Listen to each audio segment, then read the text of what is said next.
Arhiepiscopia Romano-Catolică București, prin Oficiul pentru Bunuri Culturale, Ecleziastice și Patrimoniu, vă invită la concert de muzică sacră.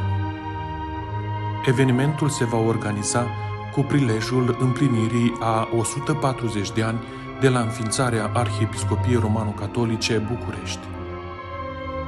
Dragi prieteni, sunteți invitați sâmbătă, 18 martie 2023, la ora 20, în Catedrala Sfântul Iosif, să vă bucurați de un program artistic deosebit.